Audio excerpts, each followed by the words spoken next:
Okay, hello. So today I want to talk about, I think, one of the most common things I think put people in danger of being in a toxic, abusive, harassing, discriminatory work environment. And it's something that probably is going to surprise you. But I see it be a major problem and how I think about solving this problem ahead of time before things get really bad. So, for those of you who don't know me, my name is Meredith Hawley. I am a lawyer, life coach, and founder of Eris Conflict Resolution, where we help employees stop toxic work environments and sexual harassment without quitting their jobs. So, the tool I want to talk about today is the abundance spectrum.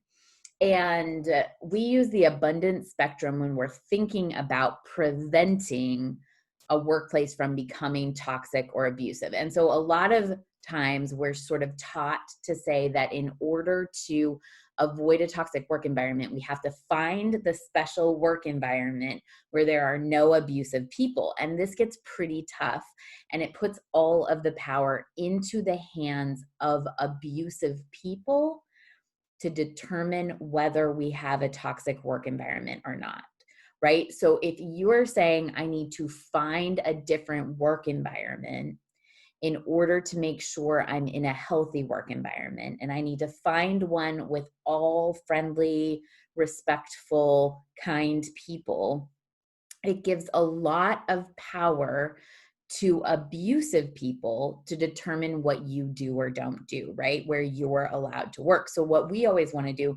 is provide the support necessary to allow non abusive, hardworking, respectful people to do their jobs in any work environment around any type of person. Obviously, if you're in physical danger, call 911, remove yourself. We're not talking about whether people should stay in work environments where they're being physically threatened, right?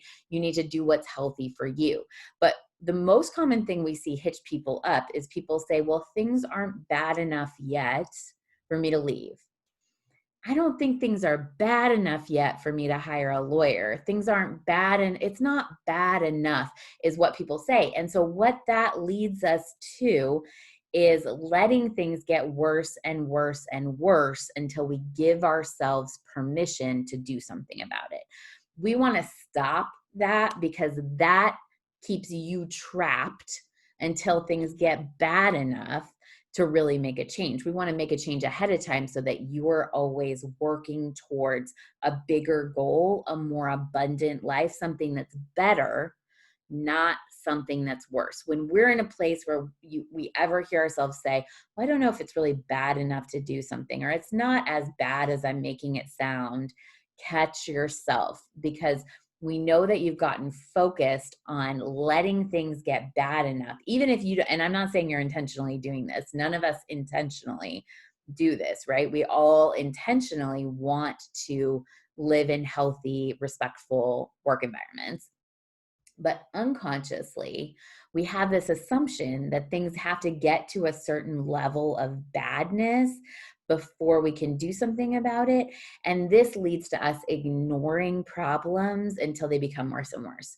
So, the way that we look at this, I'm just going to share my screen and show you this little visual that I made to describe how I think about this problem.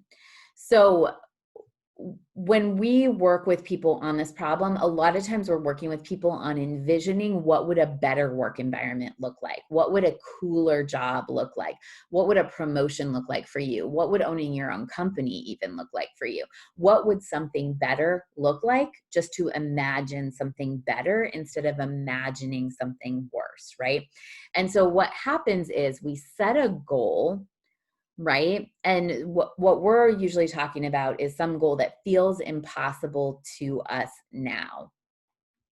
The goal seems impossible, and then we have to do the work to deliberately become open to the possibility of something better than what we have now. So this is a step that we're taking just to counteract our natural negativity bias. It's our natural bias when we're saying things aren't bad enough to think about what is worse. So we want to intentionally sit in a space where we're open to the possibility that something could be better. And we get specific about what that might be that would be better instead of spending time thinking about what could be worse. We know that when we're driving, for example, our hands automatically go to whatever we're looking at. And the same thing is true when we're thinking about things could be worse. We're not intentionally trying to make things worse, but our attention is on what could be worse. And we're like steering ourselves a little bit in that direction unintentionally. So we want to get intentional about envisioning something that would be better, even though it seems impossible. And then spending that first part of our time being open to the possibility of the impossible thing. Like just intentionally sitting, it's almost a meditative practice of living in a space of what if it was possible for something to be better. And then you intentionally go to a space of intentional wanting it to be better. So usually what happens in this space is we think about something that could be better. So for example, we think about I could get a promotion, right? My boss isn't respectful to me in this environment. I could get a promotion. That seems impossible at the time, right?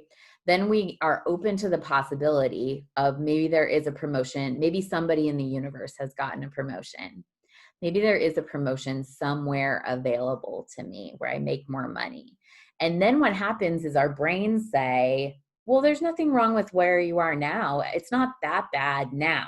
That's when our brains get really loud with the it's not that bad now. And then you have to take time and intentionally want something better, even though your unconscious brain is telling you that what is better is a threat to what you have now. So you intentionally take time to want something else, because in this space, your unconscious brain and your conscious brain are dissonant, right? So your unconscious brain says change is a threat to your life now, which is true, right? If you get something better, you lose what you have now. And so you have to choose something but the same is true as if you get something worse, right? If you let things continue to deteriorate, to get worse, you lose what you have now also. So we're always moving in one direction or another. We're always moving towards chaos, towards organization. We're always moving towards fear or towards love. We're always moving. And so we want to take what intentionally we want and make that unintentional. And this is the process of how to do that, because our unintentional brains, our unconscious brains work so much faster than our conscious brains that they usually are creating what we have now.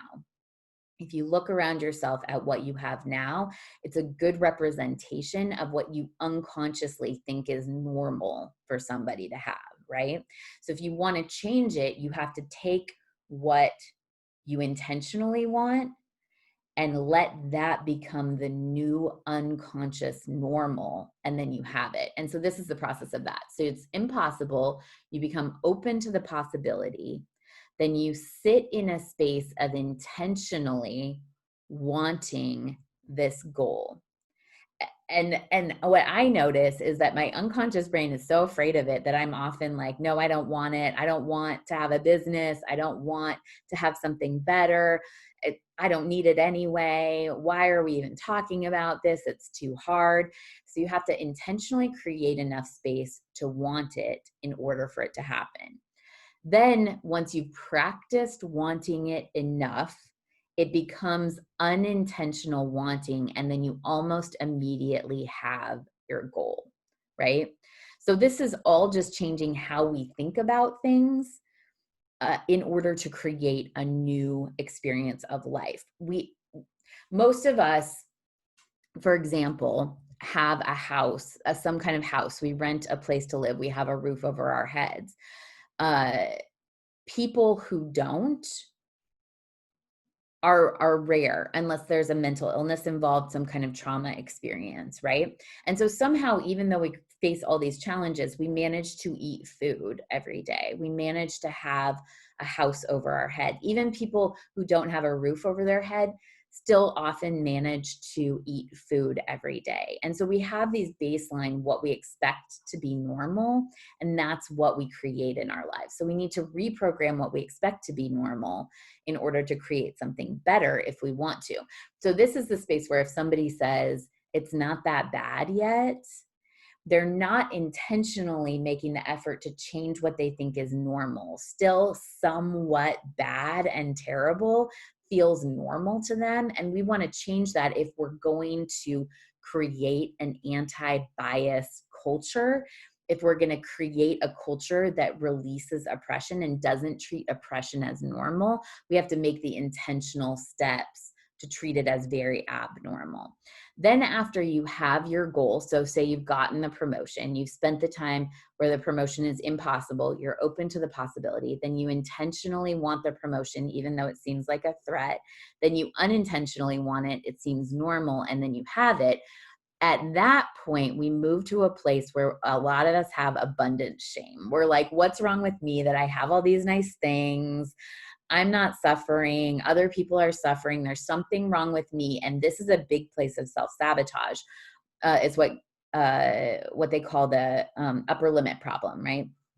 The Hendricks books call it the upper limit problem. So we have abundance shame, and we can often self-sabotage at this point and then get back to the place where we don't have the goal and keep struggling. You see this happen with people who like get a promotion and then lose their marriage. They get to a new level in their marriage and their business tanks. We have these set points of what we think is normal for us to experience as positive in the world. And so abundance shame often tracks us back when we've moved forward. So then we have to normalize what we've stepped to and what we're willing to have as positive in our lives. This is similar to being open to the possibility, just normalization of where we are now. Then we have to intentionally want where we are now, which is similar to this step, right? This is like a repeat, but this part is about where you are now in order to make sure you don't self-sabotage and lose what you created. And then once you unintentionally want the increased abundance that you've created in your life, then you're at this place of increased abundance. You set a new goal and you can repeat in order to just structure how you increase the abundance, the positive that you are willing to allow yourself to have in life. So the way that this plays out with our clients is often our clients come to us in severe distress. They are experiencing abuse at work. They're afraid they're going to have to quit their job. They feel really targeted and abused, and also like self-doubt, imposter syndrome, all of these things, right? So somebody in their office, like their manager says, why'd you send this email? Have you taken care of this yet? We're disappointed in you. We thought you were better than this, something like that, right? And then they come to us and they're in distress. Do I have to leave? I don't know if things are bad enough for me to file a lawsuit, but I just don't want to lose my job, is what they often say. And then we walk them through a process through impact training. We take them through cultural health impact training in order to keep their job and understand how to impact their environment to reduce the oppression and the abuse in their environment and make sure they can get back to work and focus on their work. But then sometimes when people don't do ongoing work, they find themselves back feeling terrible again about 6 months later, right? And this is because they haven't followed this goal setting, increased abundance possibilities. So we do ongoing support with them now to make sure that this really gets implemented, that wherever you are, you put your brain on the problem of creating abundance, not the problem of whether things are bad enough yet, right? And letting things get worse and worse. So when we go through cultural health impact training, often goal setting is an important part of this because we want our brains to be focused on the positive, on creating a normalized, increased abundance, lowered oppression. When you have increased abundance, you sort of automatically have lowered oppression in your life and willingness to encounter challenge in a way that creates more positivity or more of whatever you want in your life, rather than being controlled by your external circumstances and unable to face challenges and internalizing what the external circumstances are. So this is the spectrum of abundance, the abundance spectrum. I like this tool. I think about it all the time. And I know that if I've set a goal and I don't see it in my reality, that I have work to do on how normal I think that goal is, on intentionally wanting that goal, on being open to the possibility that other people have created something similar or that it could be available in life. We always know that things are impossible until they become possible, until someone steps forward and says, I figured out how to make this possible. And all of our brains are the key to doing that. So if you want to know more about what we do, go to Eris Resolution, ERIS resolution.com/training. If you know anyone who doesn't know if things are bad enough at work yet, send them to us right away. We do not need things to get worse before they get better. And then we work on exactly what better looks like for you or for the person that you know and love who might be in distress at work. So that's erisresolution.com/training. Thank you.